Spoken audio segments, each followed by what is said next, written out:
سورہ البقرہ کی آیت نمبر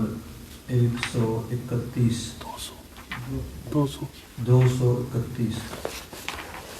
اس میں پیچھے جو ہے 2 آیات اس میں طلاق کا بلکہ 2-3 درس جو گزرے ہیں اس میں طلاق کے متعلق ضروری مسائل جو ہیں وہ بیان ہوئے ہیں، ان کا تھوڑا سا خلاصہ بیان کر کے پھر آگے چلتے ہیں۔ طلاق کے متعلق ایک تو سب سے بنیادی چیز یہ ہے کہ ایک حدیث پاک میں آتا ہے کہ اللہ تبارک و تعالیٰ کے نزدیک سب سے پسندیدہ چیز غلام کو آزاد کرنا ہے، یعنی اگر کوئی انسان غلام ہے اس کو اپنا ہے تو اس کو آزاد، یا کسی اور کا ہے خرید کر اس کو آزاد کر دیا جائے۔ اور فرمایا کہ سب سے ناپسندیدہ چیز وہ طلاق ہے۔ ایک حدیث پاک میں کہ جائز کاموں میں سے اللہ تبارک و تعالیٰ کو سب سے زیادہ ناپسند چیز جو ہے وہ طلاق ہے۔ اللہ تبارک و تعالیٰ نے اس کو جائز قرار دیا ہے کیونکہ بعض اوقات ایسا موقع آ جاتا ہے کہ اس کے سوا کوئی چارہ نہیں ہوتا، تو اس لیے اس کو جائز قرار دیا گیا۔ لیکن جائز کاموں میں سب سے ناپسندیدہ چیز وہ طلاق ہے۔ پھر طلاق کے بھی اصول مقرر کیے گئے۔ اللہ تبارک و تعالیٰ نے فرمایا فَطَلِّقُوهُنَّ لِعِدَّتِهِنَّ یا ایھا النبی اذا طلقتم النساء فطلقوهن لعدتهن، کہ طلاق عدت کے وقت میں دی جائے، اور عدت کے وقت سے مراد وہ ہے کہ جس میں عورت عدت کو صحیح طریقے سے شمار کر سکے، اور وہ پاکیزگی کے ایام ہیں،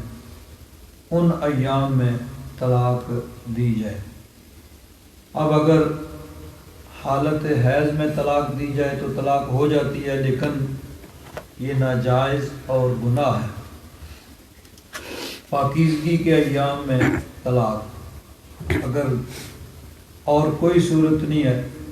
طلاق ہی دینی ہے تو پھر پاکیزگی کے ایام میں، اور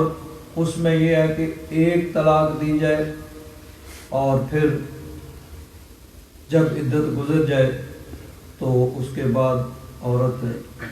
آگے چاہے تو نکاح کر سکتی ہے، آزاد ہے۔ عدت جو ہے اس کا بھی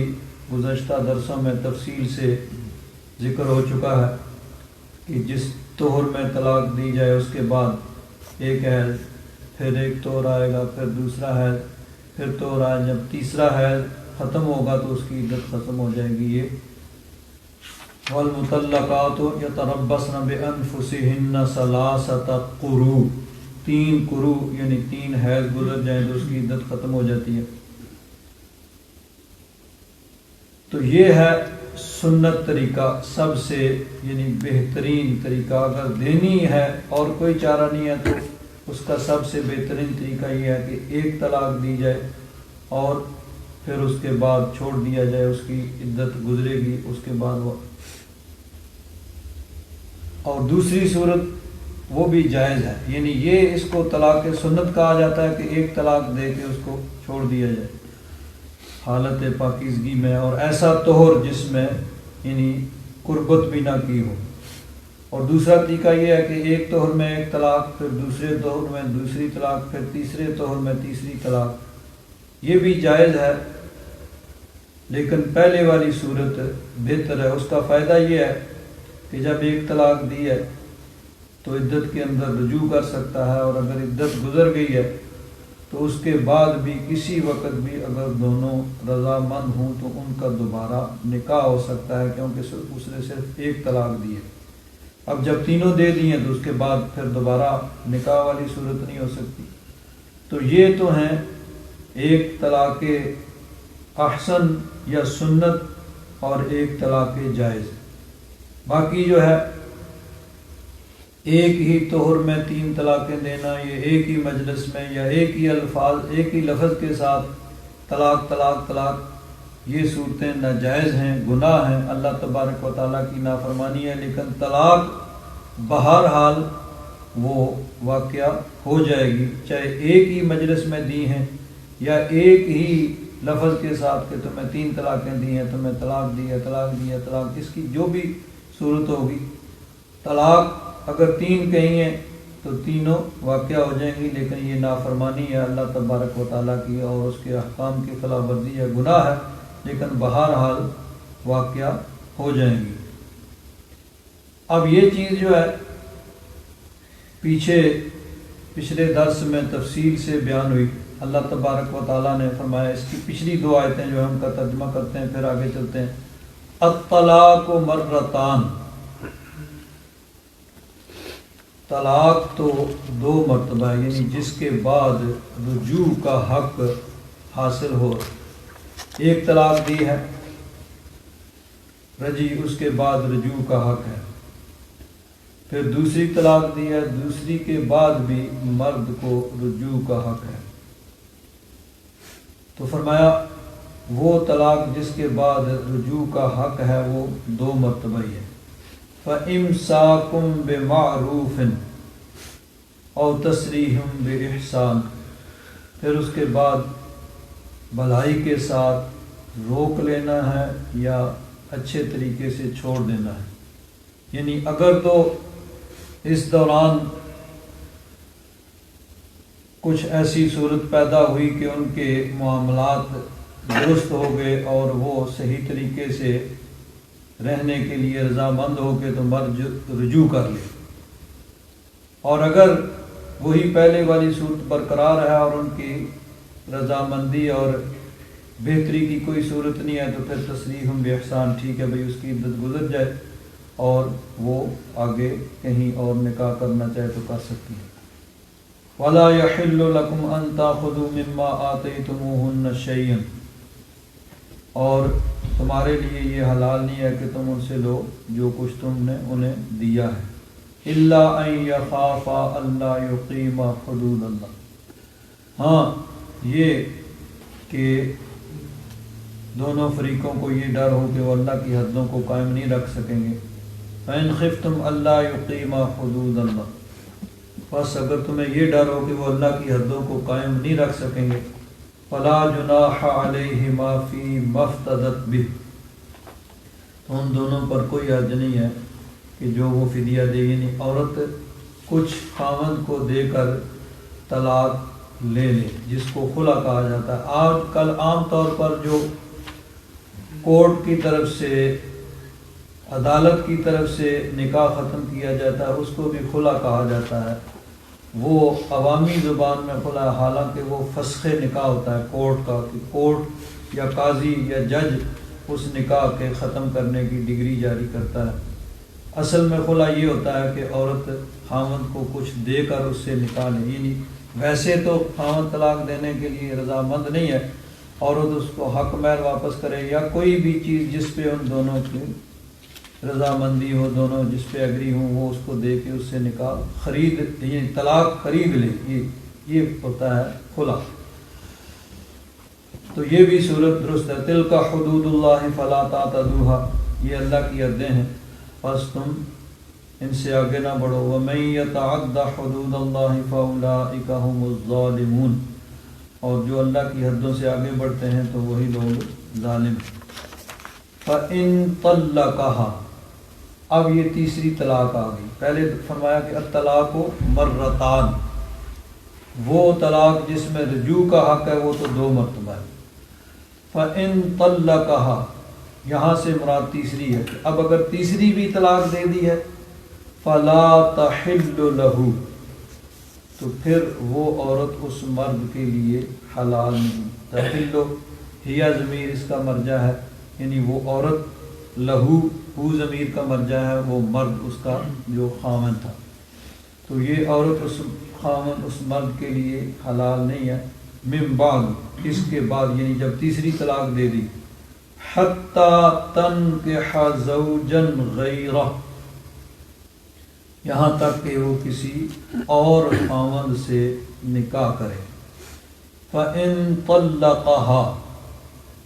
پس اگر وہ بھی اس کو طلاق دے دے،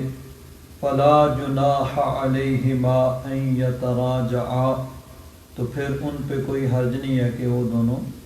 رجوع کر لیں، لوٹ آئیں. ان ظنّا ان یقیما حدود اللہ، اگر وہ سمجھتے ہیں کہ وہ اللہ کی حدوں کو قائم رکھیں گے. وَتِلْكَ حُدُودُ اللَّهِ، یہ اللہ کی حدیں ہیں. يُبَيِّنُهَا لِقَوْمٍ يَعْلَمُونَ، اللہ تبارک و تعالیٰ ان کو بیان فرماتا ہے جاننے والوں کے.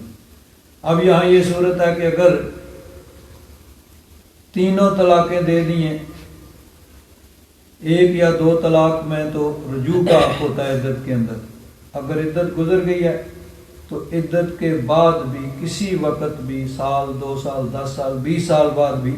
ان کا دوبارہ نکاح ہو سکتا ہے، کیونکہ ایک یا دو طلاقوں کا حق اس کے پاس موجود تھا.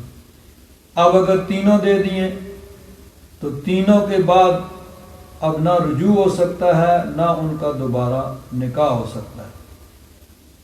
اب اس کی صورت یہ ہے کہ پھر وہ عورت کہیں اور نکاح کر لے.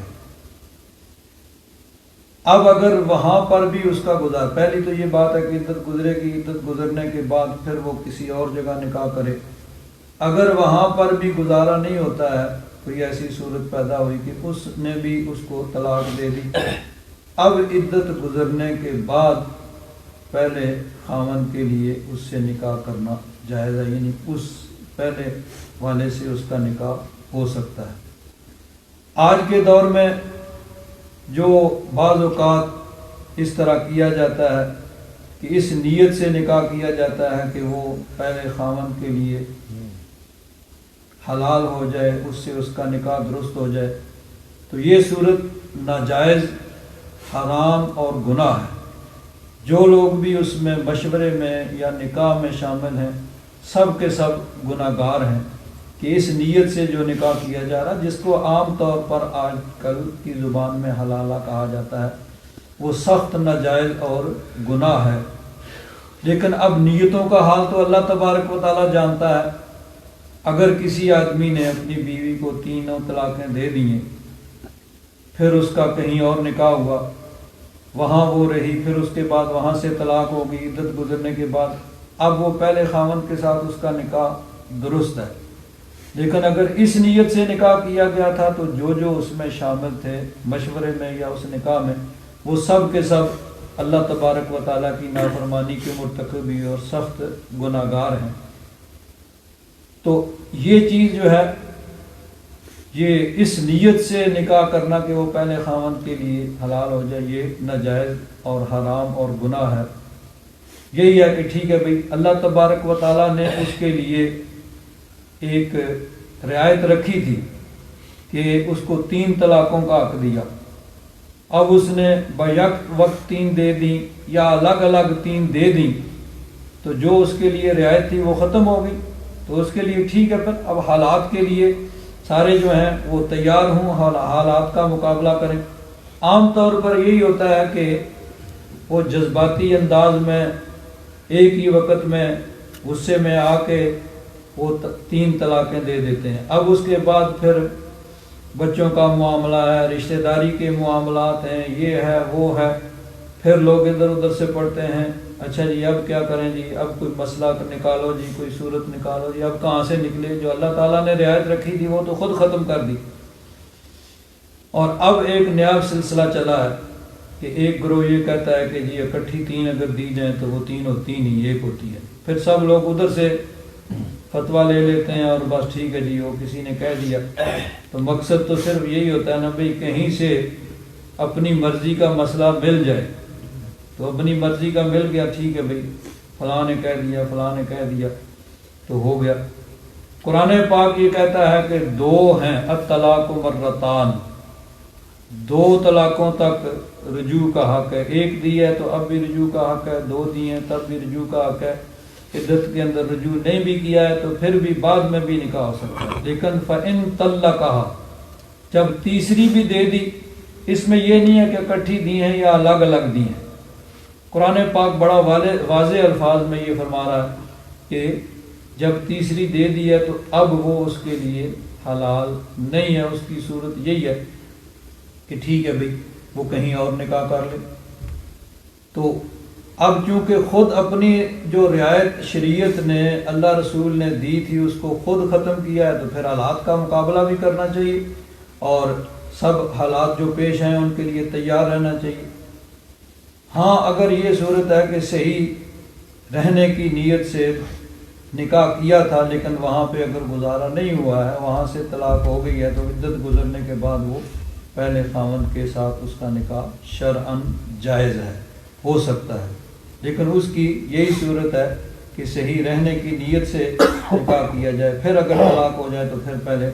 خاوند کے لیے اس سے نکاح کرنا جائز ہوتا ہے۔ یہ جو صورتیں یعنی اس نیت سے کیا جائے گا، یہ سخت نکاح یعنی گناہ حرام اللہ تبارک و تعالیٰ کی نافرمانی ہے۔ باقی یہ کہ 3 طلاقیں اگر بیک وقت دی جائیں تو اس کو ایک شمار کرنا یہ قرآن پاک کی ان آیات کے خلاف ہے۔ اور یہ بھی یاد رکھیں کہ وہ صرف یہ ایک صورت ہے جس کو بعض لوگ ایک طلاق کرتے ہیں کہ ایک ہی مجلس میں 3 طلاقیں دے دی، جس طرح طلاق آ جاتا ہے، یا طلاق ثلاثہ۔ آج کل جو کچہریوں میں بیٹھے ہوتے ہیں وہ لکھتے ہی طلاق ثلاثہ ہی ہیں۔ اب کسی کو اس کا معنی ہو نہیں، وہ طلاق ثلاثہ کا معنی 3 طلاقیں ہیں۔ اب کسی کو اس کا معنی نہیں پتہ ہوتا، شاید لکھنے والوں کو بھی نہ پتہ ہو، تو وہ لکھ دیتے ہیں، اسی پہ جب سائن کر دیے تو وہ ہو جائیں گی۔ تو یہ صرف ایک صورت ہے جس میں آج کچھ لوگ اختلاف کرتے ہیں کہ اکٹھی اگر 3 دی ہیں تو اس کو ایک شمار، ورنہ اگر الگ الگ دی ہیں، ایک مجلس میں ایک دی ہے، پھر دوسری مجلس میں دوسری دی ہے، پھر تیسری مجلس میں تیسری دی ہے، تو اس میں تو کوئی اختلاف نہیں ہے۔ اب اس کے بارے میں ایک حدیث پاک بیان کی جاتی ہے۔ حضرت عبداللہ بن عباس رضی اللہ تعالیٰ عنہما وہ فرماتے ہیں کہ رسول اللہ صلی اللہ علیہ وسلم کے زمانے میں، حضرت ابو بکر کی خلافت کے زمانے میں اور حضرت عمر فاروق کی خلافت کے ابتدائی 2 سالوں میں 3 طلاقوں کو ایک شمار کیا جاتا تھا۔ حضرت عمر نے فرمایا لوگوں نے اس کام میں اجرت کرنی جلدی کرنی شروع کر دی ہے جس میں انہیں مہلت دی گئی تھی، اگر ہم ان پر یہ 3 طلاقیں نافذ کر دیں تو بہتر ہوگا۔ پھر آپ نے یہ 3 طلاقیں نافذ کر دیں۔ اب یہ جو ہے حدیث، اس کو سمجھنے کی بڑی ضرورت ہے، اس کا صحیح مفہوم قرآن پاک کے مطابق بیان کرنا ضروری ہے، کیونکہ قرآن پاک قطعی ہے، اس میں کسی قسم کی کوئی شک و شبہ نہیں ہے۔ احادیث جتنی بھی ہیں یہ یعنی ان کو خبر واحد کہا جاتا ہے، تو حدیث کا مفہوم قرآن پاک کے مطابق بیان کرنا ضروری ہے۔ اگر کہیں قرآن پاک کے مقابلے میں حدیث کا مفہوم کچھ اور بظاہر نظر آ رہا ہے تو اس کے لیے پھر ضروری ہے کہ اس کا مفہوم قرآن پاک کے مطابق بیان کیا جائے۔ اب اگر یہ کہا جائے کہ حضور کے زمانے میں 3 کو ایک شمار کیا جاتا تھا، یہ قرآن پاک کے خلاف ہے۔ قرآن پاک تو کہہ رہا ہے بھائی 2 تک رجوع کا حق ہے، جب 3 دے دی اس میں یہ نہیں ہے کہ اکٹھی ہیں یا الگ الگ، جیسے بھی 3 دے دی اب رجوع کا حق نہیں ہے۔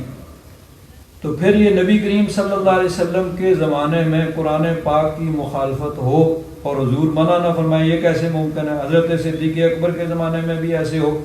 اور حضرت فاروق اعظم آ کے کہیں بھائی نہیں یہ نہیں ہے، یا یہ کہا جائے کہ یہ قرآن پاک کے مطابق تھا کہ 3 اگر دے دیے تو ان کو ایک شمار کرنا، یہ شریعت کے مطابق ہے اور منشاء رسول حضور کے مزاج کے مطابق ہے، تو پھر معاذ اللہ یہ کہنا پڑے گا کہ حضرت فاروق اعظم نے قرآن و حدیث کو بدل دیا، انہوں نے قرآن و حدیث کی مخالفت کی۔ نبی کریم صلی اللہ علیہ وسلم کے زمانے میں جو کچھ ہوتا تھا اور جو شریعت کے مطابق تھا اس کو انہوں نے بدل دیا، تو حضرت فاروق اعظم پہ یہ الزام آئے گا کہ انہوں نے قرآن و حدیث کی اور شریعت کی خلاف کیا اور اس کو بدلا۔ تو اس لیے اس کا ایسا مفہوم بیان کرنا ضروری ہے جو قرآن و حدیث کے مطابق ہو۔ اب قرآن صراحت سے یہ کہتا ہے کہ 3 طلاقیں جب ہو گئیں تو اب کوئی صورت نہیں ہے، تو پھر اس میں مختلف پھر کلام کیا گیا ہے، بہت سی اس کی تشریحات ایسی بیان کی گئی ہیں جو قرآن پاک کے مطابق ہوں۔ تو بہرحال اس کا مفہوم جو ہے اس کو قرآن پاک کے مطابق بیان کرنا پڑے گا، ورنہ اس کی 2 ہی صورتیں ہوں گی۔ ایک صورت یہ کہ حضور کے زمانے میں قرآن پاک کے خلاف ہوتا رہا اور معاذ اللہ نبی کریم صلی اللہ علیہ وسلم نے منع نہیں فرمایا۔ دوسری صورت یہ ہے کہ اگر یہ قرآن پاک کے مطابق تھا تو پھر حضرت فاروق اعظم نے قرآن پاک کو اور حدیث کو بدل دیا، یہ حضرت فاروق اعظم پہ الزام آئے گا۔ تو اس لیے اس کا کوئی ایسا مفہوم جو علماء نے بیان کیے جو قرآن پاک کے مطابق ہو، تو قرآن پاک صراحتاً کہہ رہا ہے کہ 1 یا 2 طلاقوں کے بعد تو رجوع کا حق ہے، تیسری کے بعد پھر رجوع کا حق نہیں ہے۔ بہرحال یہ تو اب طلاق ہے کہ اس میں رجی اگر طلاق دی ہے تو 1 طلاق کے بعد رجوع کا حق ہے، 2 کے بعد رجوع کا حق ہے، جب 3 ہو گئی تو اس میں رجوع کا حق نہیں رہتا۔ اب اگر طلاق ہو گئی ہے، تینوں ہو گئی ہیں یا 1 دی ہے اور رجوع نہیں کیا، عدت گزر گئی ہے، تو پھر اس کے بعد عورت جو ہے وہ کہیں اور نکاح کر سکتی ہے۔ اب عرب میں کیا ہوتا تھا اسلام سے پہلے کہ طلاقوں کی کوئی حد مقرر نہیں ہوتی چاہے جتنی بھی دے۔ ہاں یہ ہوتا تھا کہ عدت مقرر تھی، تو لوگ کیا کرتے تھے، اگر عورت کو تنگ کرنا مقصود ہوتا، اس کو پریشان کرنا، اس کو تکلیف دینا مقصود ہوتا تو اس کو طلاق دے دیتے، جب عدت ختم ہونے کے قریب آتی تو رجوع کر لیتے، پھر طلاق دے دیتے، پھر رجوع کر لیتے۔ اب چونکہ حد تو کوئی مقرر نہیں تھی تو ساری زندگی ایسے ہی گزر جائے، یعنی نہ تو وہ خاوند والی اور نہ وہ مطلب ہے کہ آزاد کے کہیں اور نکاح کر سکے، تو اسی طرح اس کو یعنی تنگ کرنے کے لیے یہ لوگ کرتے تھے۔ اور عرب میں اس طرح کی بہت سی چیزیں تھیں، تو اسلام نے جہاں اور بہت سی غلط رسمیں ختم کی اور جو ظلم ہوتا تھا عورتوں پر، غلاموں پر، اسی طرح کمزور طبقوں پر، ان کو ختم کیا۔ ان میں سے ایک یہ بھی ہے کہ طلاق کی حد مقرر کر دی کہ 3 طلاقیں ہیں میکسیمم، زیادہ سے زیادہ جس کا خاوند کے پاس حق ہے، جس کو وہ استعمال کر سکتا ہے۔ جب تینوں دے دیں تو اب اس کے پاس کوئی اور معاملہ یا اس کے پاس کوئی اختیار نہیں رہ سکتا۔ تو اس کو یعنی منیمائز کر دیا کہ 3 طلاق زیادہ سے زیادہ جو ہیں وہ ہو سکتی ہیں، اس سے آگے اس کے پاس نہیں ہے۔ پہلے والی کو جو ظلم کی رسم تھی اس کو ختم کر دیا۔ تو اگر طلاق دی ہے تو ظاہر بات ہے کہ پہلے اور معاملات ہوتے ہیں، طلاق کے بعد پھر جب سمجھانے بجانے اور سارے معاملات نظر آتے ہیں تو اکثر ایسے ہوتا ہے کہ پھر وہ ان کے درمیان یعنی آپس میں وہ صلح کی صورت پیدا ہو جاتی ہے۔ تو اسی لیے شریعت نے کہا ہے کہ 1 طلاق دی جائے اور پھر اگر ان کے معاملات درست ہو جائیں تو رجوع کر لیا جائے، یا بعد میں بھی دوبارہ نکاح بھی ہو سکتا ہے۔ تو ارشاد فرمایا وَإِذَا طَلَّقْتُمُ النِّسَاءَ، جب تم عورتوں کو طلاق دے دو، فَبَلَغْنَ أَجَلَهُنَّ، پھر وہ اپنی مدت یعنی اجل عدت گزرنے کے قریب پہنچ جائیں، فَأَمْسِكُوهُنَّ بِمَعْرُوفٍ، تو انہیں روک لو معروف طریقے سے۔ یعنی اگر تو معاملات درست ہو جائیں تو رجوع کر کے صرف اس نیت سے کہ اب صحیح طریقے سے رہنا ہے، اگر معاملات درست ہو جائیں تو پھر یہ ہے کہ وہ رجوع کر دے۔ او سرحوہن بمعروف، یا بھلائی کے ساتھ ان کو چھوڑ دیا جائے، وہ ٹھیک ہے معاملات درست نہیں ہوئے تو ٹھیک ہے اس کی عدت گزر جائے گی اور وہ آزاد ہوگی، کہیں اور نکاح کر سکتی ہے۔ وَلَا تُمْسِكُوهُنَّ ضِرَارًا لِتَعْتَدُوا، اور ان کو تکلیف دینے کی نیت سے تم ان کو نہ روکو، جس طرح زمانہ جاہلیت میں ہوتا تھا کہ طلاق کی کوئی حد نہیں ہوتی تھی اور وہ طلاق دیتے پھر رجوع کر لیتے، پھر طلاق دیتے پھر رجوع کرتے۔ وَمَن يَفْعَلْ ذَلِكَ فَقَدْ ظَلَمَ نَفْسَهُ، اور جس نے ایسا کیا اس نے اپنی جان پر ہی ظلم کیا۔ اب یہ بھی ہو سکتا ہے کہ ایک دفعہ طلاق دی، جب عدت ختم ہونے کے قریب آئی پھر رجوع کر لیا، پھر یعنی 3 کا تو حق ہے، تو وہ پہلے والی لامحدود طلاق کا حق تو نہیں ہے، لیکن 12 کا حق ہے، تو اس میں بھی کسی حد تک وہ کر سکتا تھا۔ تو یہ بھی جائز اور درست نہیں ہے کہ وہ اس کو تکلیف دینے کے لیے رجوع کرے۔ اگر رجوع کرے تو وہ صرف اس نیت سے کہ معاملات درست ہو گئے، اب صحیح طریقے سے رہنا ہے، اور اگر معاملات درست نہیں ہوئے تو پھر ٹھیک ہے بھائی، اس کی عدت گزرے اور وہ کہیں اور چاہے تو نکاح کر لے۔ وَلَا تَتَّخِذُوا آیَاتِ اللَّهِ هُزُوًا، اللہ کی آیات کو مذاق نہ بنا لو، یعنی اللہ تبارک و تعالیٰ نے جو حدود مقرر کی ہیں، جو احکام نازل کی ہیں، ان کا ٹھٹھا اور مذاق اور ان کو ہلکا اور معمولی نہ سمجھو۔ یہاں یہ الفاظ بیان تو طلاق کے یعنی اس کنٹیکسٹ میں ہوئے ہیں کہ اس نیت سے رجوع کرنا کہ عورت کو تکلیف دی جائے، یہ اللہ تعالیٰ نے فرمایا کہ ان کو تکلیف دینے کے لیے ان کو روک کے نہ رکھو، اور جو ایسا کرے گا اس نے اپنی جان پر ہی ظلم کیا، یعنی خود اپنے لیے وہ گناہ کا سامان اکٹھا کر رہا ہے۔ لیکن آگے اللہ کی آیات کو تم ٹھٹھا نہ بناؤ، یہ الفاظ عام ہیں، یعنی کوئی بھی ایسی صورت شریعت مطہرہ کی کہ جس میں اللہ تبارک و تعالیٰ کے احکام کو ہلکا سمجھا جائے، معمولی سمجھا جائے اور اس کا مذاق اڑایا جائے، یہ سب اس میں شامل ہیں۔ اب مثلا دیکھیے،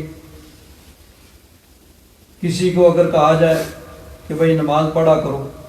ایک آدمی نماز نہیں پڑھتا ہے تو اس کو کہا جائے بھائی نماز پڑھا کرو، تو اب چاہیے تو یہ کہ ٹھیک ہے بھائی، کہے گا کہ بھائی ٹھیک ہے کوشش کریں گے، دعا کریں اللہ تعالیٰ توفیق دے، یہ تو صورت۔ تو اگر وہ آگے سے کہے بھائی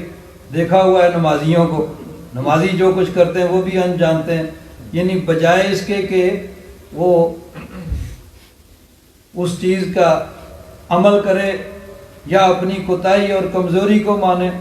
الٹا وہ کہے بھائی نمازیوں کو دیکھا ہوا ہے،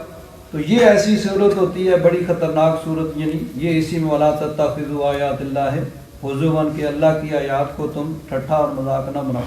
اسی طرح مثلا ایک آدمی ہے، کہا بھائی داڑھی رکھو، تو جو کم از کم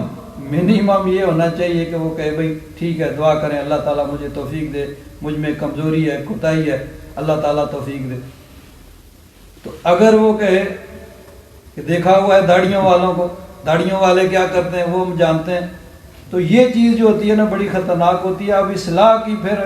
کوئی گنجائش نہیں رہ جاتی۔ اسی طرح مثلا بعض اوقات عورتیں ہوتی ہیں بھائی پردہ کیا کرو، دوپٹہ لیا کرو، تو اگر وہ پردہ نہیں کرتی ہے، دوپٹہ نہیں لیتی ہے، تو کم از کم تو یہ ہونا چاہیے وہ کہے بھائی ٹھیک ہے مجھ میں کوتاہی ہے، غلطی ہے، اور کوشش کروں گے، یا دعا کریں اللہ تعالیٰ توفیق دے وغیرہ۔ لیکن اگر کہے کہ دیکھا ہوا ہے یہ برقعے والیوں کو، یہ پردے والیوں کو، یہ دوپٹے والیوں کو دیکھا ہوا ہے وہ کیا کرتی، یعنی آگے سے وہ کاؤنٹر اٹیک جو ہوتا ہے نا یہ بڑا خطرناک ہوتا ہے، یہ وَلَا تَتَّخِذُوا آیَاتِ اللَّهِ ہُزُوًا میں آ جائے گا کہ اب پھر اس میں کوئی اصلاح کی گنجائش بہت کم رہ جاتی ہے۔ اس میں کم از کم یہ ہونا چاہیے کہ انسان کو اپنی غلطی کا احساس ہو، اپنی کوتاہی کا احساس ہو، تو پھر اصلاح کی گنجائش ہوتی ہے۔ تو اگر اس کی بجائے آدمی یہ کہے کہ دیکھا ہے بھائی نمازیوں کو دیکھا ہے، حاجیوں کو دیکھا ہے، داڑھی والوں کو دیکھا ہے، پردے والیوں کو دیکھا ہے وہ کیا کرتے ہیں، اب اگر مثلا کوئی داڑھی والا کوئی غلط کام کرتا ہے، کوئی نمازی کوئی غلط کام کرتا ہے، کوئی حاجی غلط کام کرتا ہے، کوئی پردے والی عورت غلط کام کرتی ہے، تو اس میں پردے کا، داڑھی کا، حج کا، نماز کا تو قصور نہیں ہے نا، وہ ایک فرد کا قصور ہے کہ وہ آدمی غلطی کر رہا ہے، اس میں حج کا قصور نہیں ہے، نماز کا قصور نہیں ہے، اور اسی طرح پردے کا داڑھی کا قصور نہیں ہے، تو اس کی بجائے یعنی داڑھی کو متون کرنا، پردے کو، حج کو، نماز کو، یہ چیز بہت ہی خطرناک ہوتی ہے، اس میں پھر اصلاح کی گنجائش جو ہے وہ بہت کم رہ جاتی ہے۔ تو اللہ تعالیٰ نے فرمایا وَلَا تَتَّخِذُوا آیَاتِ اللَّهِ حُزُوًا،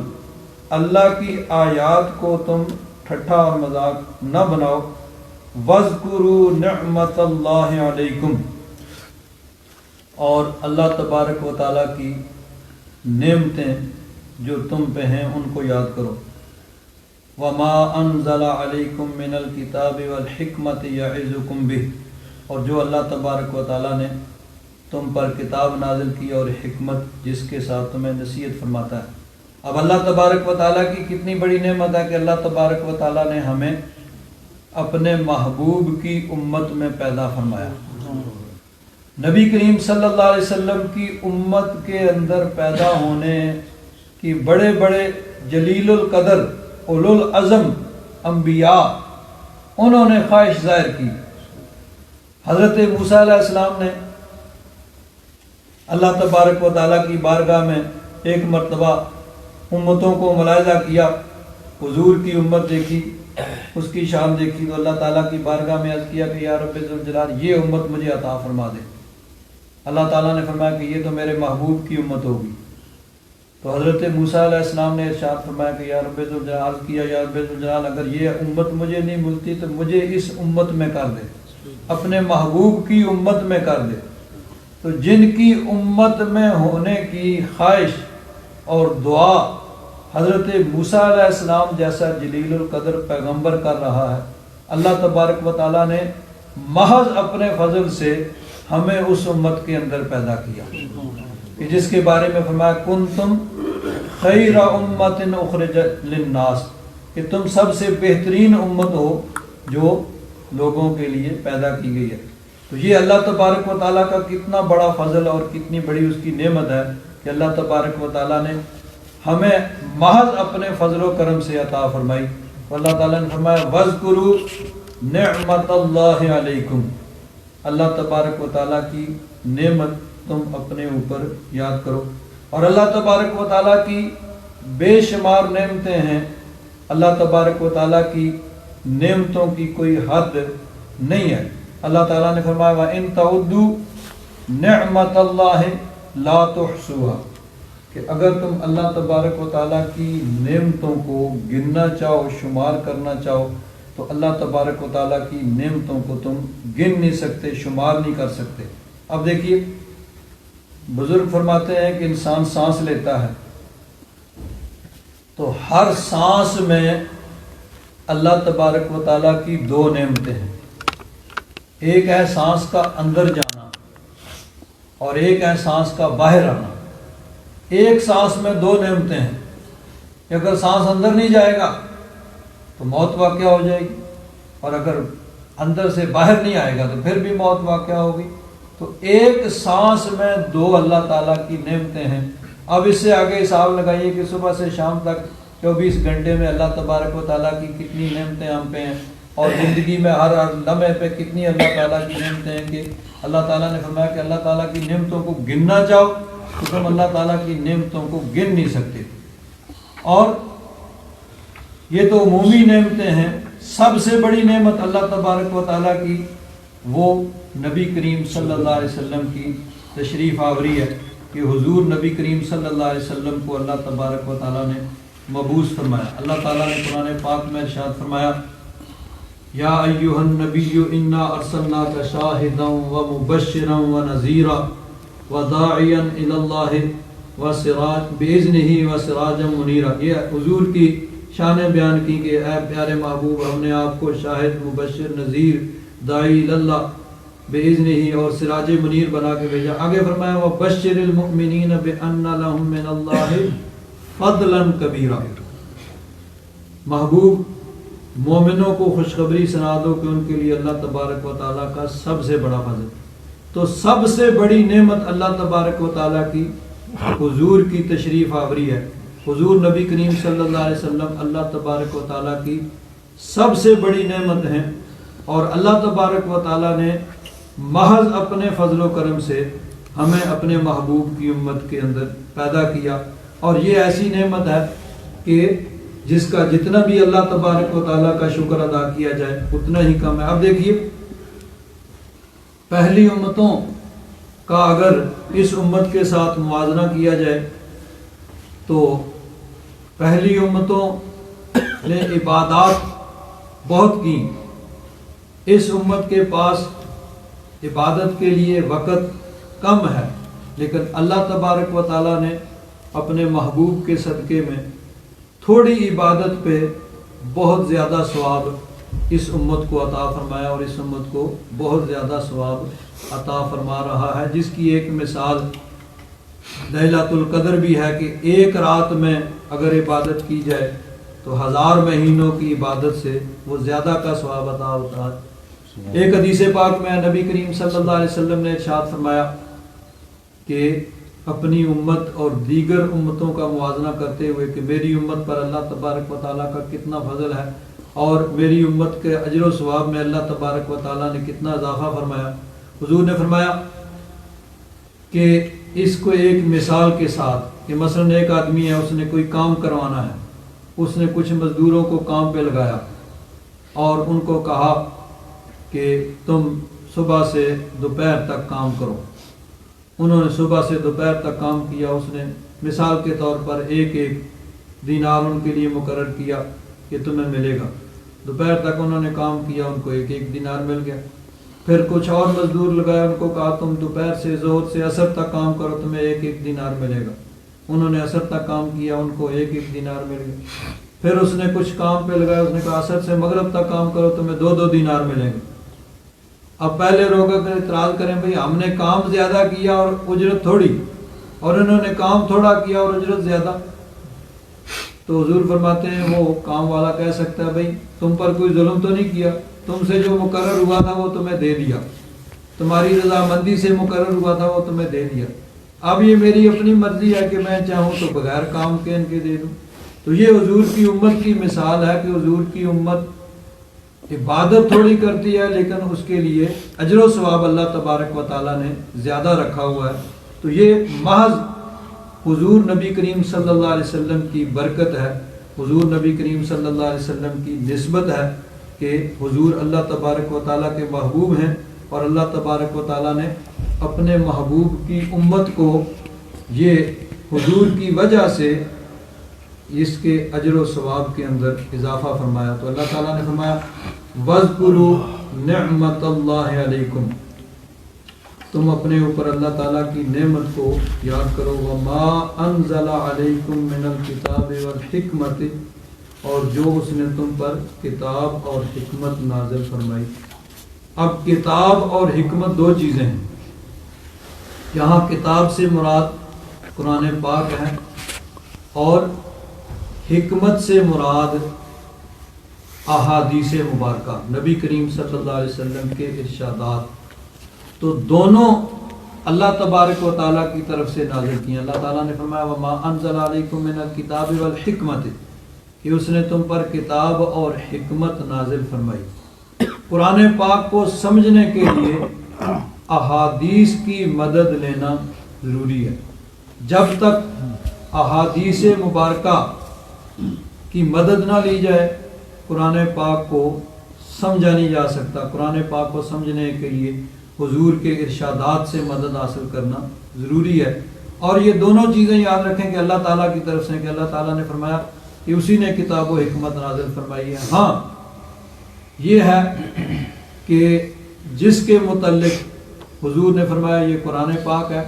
وہ قرآن پاک ہے، اور جس کے متعلق یہ نہیں فرمایا وہ حدیث پاک ہے، حضور کے ارشادات، ورنہ ہیں سب وحی الہی کہ اللہ تعالیٰ نے فرمایا کہ وما ينطق عن الهوى ان هو الا وحی یوحی، کہ میرا محبوب اپنی مرضی سے تو بولتا ہی نہیں، اپنی خواہش سے تو بولتا ہی نہیں، جو کچھ فرماتے ہیں وہ وحی الہی ہوتی ہے۔ ہاں یہ قرآن پاک وحی مطلوب ہے جس کی تلاوت کی جاتی ہے، اور وہ وحی غیر مطلوب ہے یعنی اس کی تلاوت نہیں کی جاتی، تو وہ حضور کے ارشادات وہ بھی ضروری ہیں، اس کے بغیر قرآن پاک کو سمجھا نہیں جا سکتا۔ اب دیکھیے صحابہ کرام رضوان اللہ تعالیٰ علیہم اجمعین اہل زبان تھے، عربی ان کی مادری زبان تھی اور وہ عربی کو بڑی اچھی طرح جانتے تھے، لیکن انہوں نے قرآن پاک کو صرف اپنی عقل سے نہیں سمجھا، بلکہ قرآن پاک کو احادیث مبارکہ کی روشنی میں سمجھا کہ اس آیت کا مفہوم نبی کریم صلی اللہ علیہ وسلم نے کیا بیان فرمایا ہے، اس کے مطابق انہوں نے قرآن پاک کو سمجھا۔ تو قرآن پاک کو سمجھنے کے لیے صحابہ کرام رضوان اللہ تعالیٰ علیہم اجمعین بھی احادیث مبارکہ کی حاجت اور ضرورت تھی کہ انہوں نے قرآن پاک کو احادیث مبارکہ کی روشنی میں سمجھا۔ تو جب صحابہ کرام رضوان اللہ تعالیٰ علیہم اجمعین وہ قرآن پاک کو سمجھنے کے لیے احادیث مبارکہ کے محتاج ہیں، تو آج اگر کوئی اٹھ کے کہے بھائی نہیں احادیث کی ضرورت نہیں، ہم ڈائریکٹ قرآن پاک کو سمجھیں گے، تو یہ بات درست نہیں ہے۔ احادیث ضروری ہیں قرآن پاک کو سمجھنے کے لیے۔ اور ایک اور بات وہ بھی اس سے متعلقہ ہے کہ صحابہ کرام رضوان اللہ تعالیٰ علیہم اجمعین نے قرآن پاک کو احادیث مبارکہ کی روشنی میں سمجھا، حضور کے ارشادات کے ذریعے قرآن پاک کو سمجھا کہ جو حضور نے قرآن پاک کا مفہوم بیان کیا ہے وہ متعین ہے اور وہی درست ہے۔ اگر کسی کی عقل کوئی اور کہہ رہی ہے تو وہ درست نہیں ہے، جو حضور نے بیان فرمایا وہ متعین ہو گیا کہ یہی اس کا مفہوم ہے۔ اب صحابہ کرام کے بعد تابعین آئے، تو تابعین نے قرآن و حدیث کو صرف اپنی عقل سے نہیں سمجھا، بلکہ انہوں نے یہ دیکھا کہ اس آیت یا اس حدیث کا مفہوم صحابہ کرام نے کیا سمجھا ہے۔ صحابہ کرام کے ارشادات کی روشنی میں انہوں نے قرآن و حدیث کو سمجھا۔ صحابہ کرام نے قرآن پاک کو احادیث کی روشنی میں سمجھا، اور بعد میں آنے والوں نے قرآن و حدیث کو صحابہ کرام کے ارشادات کی روشنی میں سمجھا۔ اور یہی طریقہ پھر 1400 سال سے زیادہ عرصہ گزر گیا، چلا آ رہا ہے کہ پہلے بزرگوں کے ارشادات کی روشنی، جو مفہوم پہلے بزرگوں نے سمجھا ہے قرآن و حدیث کا، اسی کے مطابق اب اگر کوئی اٹھ کے کہے بھئی پہلے لوگوں کو قرآن و حدیث سمجھ نہیں آیا، آج مجھے سمجھ آ گیا ہے، تو وہ گمراہی پہ ہے، اس کو غلطی لگ رہی ہے، وہ شیطان کے ہتھے جڑا ہوا ہے، وہ شیطان کے اغوا میں آ گیا، شیطان اس کو بہکا رہا ہے۔ تو جو کہہ رہا ہے کہ پہلے تو 1400 سال لوگوں کو قرآن و حدیث کی سمجھ نہیں آئی، اب مجھے سمجھ آ گئی ہے۔ اور یہ چیز جو ہے نا ہمیشہ ہوتی رہتی ہے، ہر دور میں ایسے ہوتا ہے کہ گمراہ فرقے جو ہیں وہ بنتے ہیں، ختم ہوتے ہیں، بنتے رہیں گے، ختم ہوتے رہیں گے۔ اور اس کی وجہ یہی ہوگی کہ جب پہلوں کے اب جتنے 1400 سال سے جنہوں نے قرآن و حدیث کو سمجھا، اور محدثین اور فقہا جنہوں نے اپنی ساری زندگیاں اس پہ صرف کر دی قرآن و حدیث کو سمجھنے اور اس کے بیان کرنے میں، ان سب کو چھوڑ کے کوئی خود اپنی عقل کے مطابق قرآن و حدیث کو سمجھے گا تو وہ گمراہ ہو جائے گا، کیونکہ قرآن پاک میں اللہ تبارک و تعالیٰ نے شروع میں ہی فرما دیا یضل بہ کثیرا ویہدی بہ کثیرا، کہ بہت سے اس قرآن پاک کو پڑھ کر گمراہ ہو جائیں گے اور بہت سے ہدایت پائیں گے۔ ہدایت کون سے پائیں گے؟ جو یہ دیکھیں گے کہ پہلے جو گزرے ہیں انہوں نے کیا مفہوم سمجھا ہے، صحابہ کرام نے کیا سمجھا ہے، تابعین نے کیا سمجھا ہے، بزرگان دین نے کیا سمجھا ہے۔ اور گمراہ کون ہوں گے؟ جو کہیں گے بھئی مجھے سمجھ آ گیا، پہلوں کو تو سمجھ نہیں آیا تھا، اب مجھے سمجھ آ گئی ہے۔ تو یضل بہ کثیرا ویہدی بہ کثیرا، بہت سے قرآن پاک کو پڑھ کے گمراہ ہوں گے اور بہت سے ہدایت یافتہ ہوں گے۔ ہدایت وہی پائیں گے جو قرآن و حدیث کو اس طریقے سے سمجھیں گے جس طرح ساری امت نے سمجھا ہے، اور گمراہ وہ ہوں گے جو اپنی مرضی اور اپنی عقل کو سب کچھ سمجھیں گے کہ بس مجھے ہی سمجھ آ گیا، باقیوں کو سمجھ نہیں آئی، وہ پھر شیطان کے ہتھے چڑھ جائیں گے۔ تو بہرحال اللہ تبارک و تعالیٰ نے کتاب اور حکمت دو چیزیں اتاری، کتاب قرآن پاک اور حکمت وہ نبی کریم صلی اللہ علیہ وسلم کے ارشادات گرامی، کہ نبی کریم صلی اللہ علیہ وسلم نے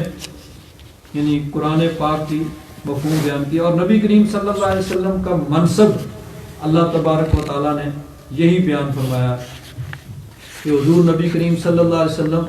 معلم بن کے آئے ہیں، کہ اللہ تبارک و تعالیٰ نے اپنے محبوب کو معلم بنا کر بھیجا۔ اللہ تعالیٰ نے ارشاد فرمایا کما ارسلنا فیکم رسولا منکم، جیسا کہ ہم نے تم میں ایک بڑی شان والا رسول بھیجا جو تم ہی میں سے ہے، یتلو علیکم آیاتنا، تم پر ہماری آیات تلاوت فرماتا ہے، ویزکیکم، اور تمہیں پاک کرتا ہے، ویعلمکم الکتاب والحکمت، اور تمہیں کتاب و حکمت سکھاتا ہے، ویعلمکم ما لم تکونوا تعلمون، اور تمہیں وہ سکھاتا ہے جو تم نہیں جانتے تھے۔ یعنی قرآن پاک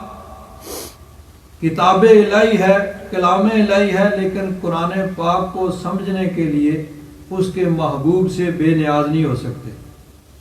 نبی کریم صلی اللہ علیہ وسلم قرآن پاک کو لے کے آئے اور پھر قرآن پاک کو سمجھایا، قرآن پاک کی تشریح کی، اور یہی دعا حضرت ابراہیم علیہ السلام نے بھی اللہ تعالیٰ کی بارگاہ میں کی تھی کہ جب انہوں نے بیت اللہ شریف کو تعمیر کیا، بیت اللہ شریف کو تعمیر کر کے وہ اللہ تعالیٰ کی بارگاہ میں دعا مانگ رہے ہیں، تو فرمایا ربنا وابعث فیہم رسولا منہم، پہلے تو یہ دعا کی کہ ربنا تقبل منا انک انت السمیع العلیم، کہ جو ہم نے یہ خدمت کی ہے اس کو قبول فرما۔ آگے فرمایا ربنا وجعلنا مسلمین لک، حضرت ابراہیم اور حضرت اسماعیل دونوں باپ بیٹا تعمیر کر رہے تھے خانہ کعبہ کی، تو اللہ تعالیٰ کی بارگاہ میں یہ دعا کی کہ یا رب ذوالجلال، جس طرح تو نے کرم فرمایا اپنا مطیع اور فرما بردار بنایا، اسی طرح ہمیں اپنا مطیع اور فرما بردار رکھ۔ وَمِن ذُرِّيَّتِنَا أُمَّةً مُسْلِمَةً لَكَ، اور ہماری ذریت میں سے ایک ایسی امت، ایک ایسی جماعت جو تیری فرما بردار ہو۔ آگے فرمایا ربنا وابعث فیہم رسولا، اسی امت کے اندر ایک رسول بڑی شان والا بھیجے، منہم، جو انہی میں سے ہے، یتلو علیہم آیاتک، جو ان پر تیری آیات کی تلاوت کرے، ویعلمہم الکتاب والحکمت ویزکیہم، انہیں کتاب و حکمت کی تعلیم دے اور انہیں پاک کرے۔ تو نبی کریم صلی اللہ علیہ وسلم کا منصب صرف یعنی معاذ اللہ ایک ڈاکیے کا نہیں ہے کہ جس طرح ڈاکیا ایک خط لے کے آیا اور دے کے چلا گیا، نہیں، حضور نبی کریم صلی اللہ علیہ وسلم کو اللہ تبارک و تعالیٰ نے معلم بنا کر بھیجا کہ حضور نبی کریم صلی اللہ علیہ وسلم کتاب و حکمت کی تعلیم دیتے ہیں، یعنی قرآن پاک کو لے کے آئے ہیں اور قرآن پاک کو سمجھاتے بھی ہیں، قرآن پاک کی تشریح فرماتے ہیں۔ تو نبی کریم صلی اللہ علیہ وسلم کو اللہ تبارک و تعالیٰ نے معلم بنا کر بھیجا۔ تو اس آیت میں اللہ تبارک و تعالیٰ نے اسی چیز کو بیان فرمایا کہ وَاذْكُرُوا نِعْمَةَ اللَّهِ عَلَيْكُمْ،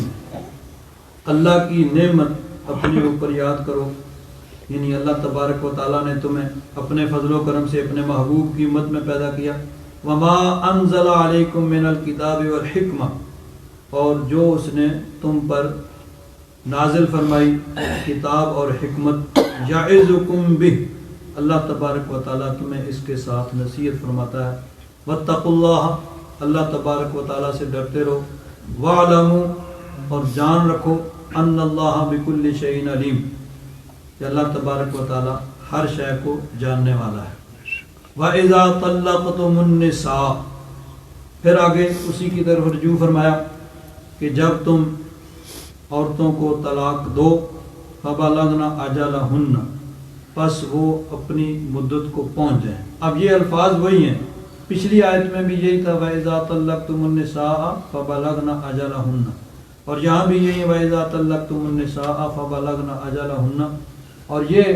یعنی حافظوں کو اکثر یہاں متشابہ لگ جاتا ہے کہ دونوں آیتوں کے شروع کے الفاظ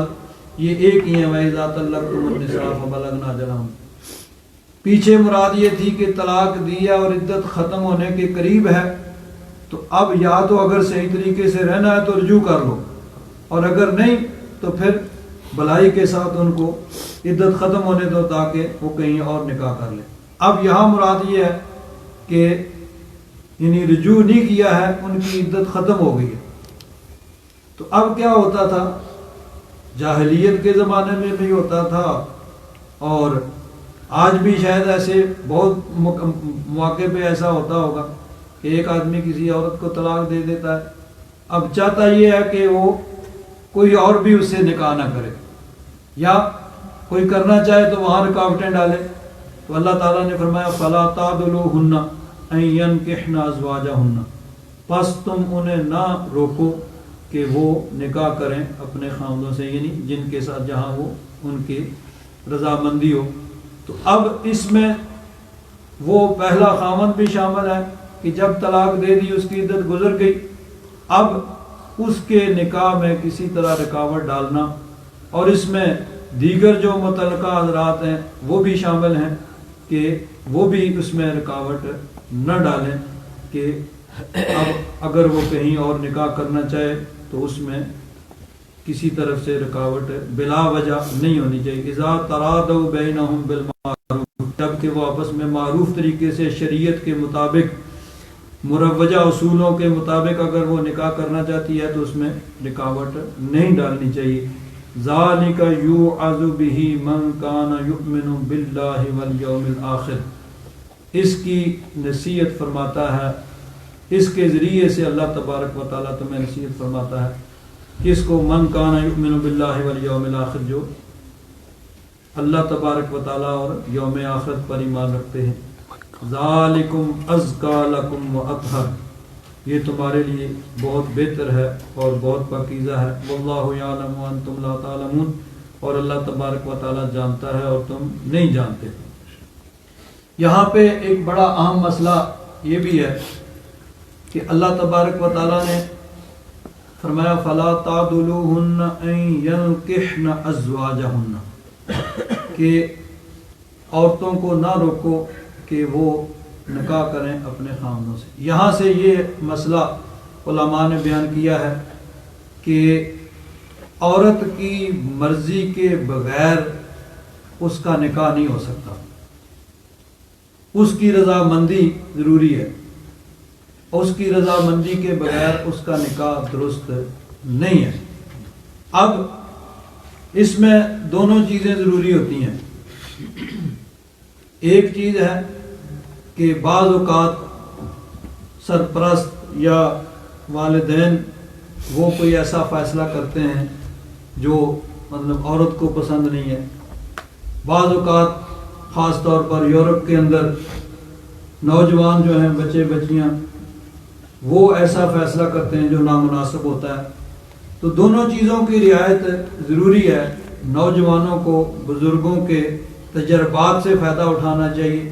کہ بچے جو ہوتے ہیں ناسمجھی کی عمر ہوتی ہے،